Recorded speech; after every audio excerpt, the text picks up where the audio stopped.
अगर पुलिस किसी निर्दोष को अवैध रूप से हिरासत में रखे तो अब कीमत सरकार नहीं बल्कि दोषी अफसर खुद चुकाएंगे।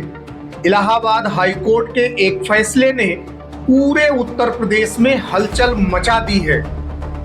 नमस्कार साथियों, मैं पवन कुमार मिश्रा और आप देख रहे हैं हमारी खास रिपोर्ट आपके पसंदीदा मंच मन की बातें पर।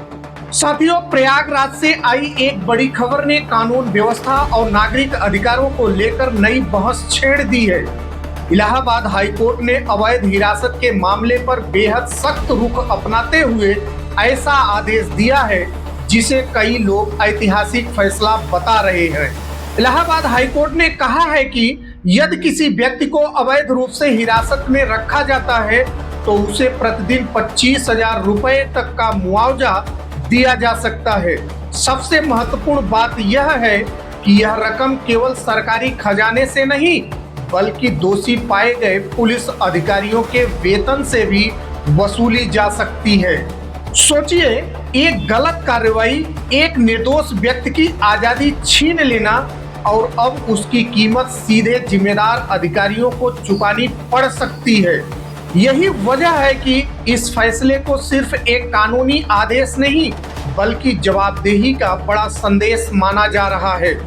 लेकिन यहाँ सबसे बड़ा सवाल यह है, क्या यह फैसला भविष्य में अवैध हिरासत के मामलों को कम करेगा? क्या इससे पुलिस व्यवस्था में अधिक सतर्कता आएगी या फिर यह केवल कुछ चर्चित मामलों तक सीमित रह जाएगा? देश में समय समय पर ऐसे आरोप सामने आते रहे हैं कि कुछ लोगों को बिना पर्याप्त कानूनी आधार के हिरासत में रखा गया। कई मामलों में बाद में अदालतों ने हस्तक्षेप किया और नागरिकों के अधिकारों की रक्षा की।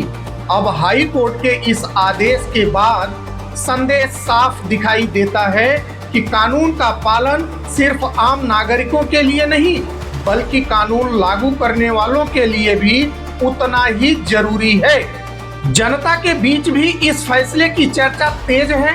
कई लोग इसे नागरिक स्वतंत्रता की जीत बता रहे हैं, जबकि कुछ का मानना है कि इससे पुलिस को भी हर कार्रवाई में अधिक सावधानी बरतनी होगी। लोकतंत्र की असली ताकत सिर्फ कानून बनाने में नहीं बल्कि यह सुनिश्चित करने में है कि कोई भी व्यक्ति, चाहे वह कितना ही शक्तिशाली क्यों न हो, कानून से ऊपर न हो। लेकिन सबसे बड़ा सवाल आपसे है, अगर किसी निर्दोष व्यक्ति की आजादी का एक दिन भी गलत तरीके से छीन लिया जाए तो क्या 25,000 रुपए प्रतिदिन का मुआवजा उसके नुकसान की भरपाई कर सकता है या फिर ऐसे मामलों में जवाबदेही और भी कठोर होनी चाहिए? अपनी राय कमेंट में जरूर बताइए।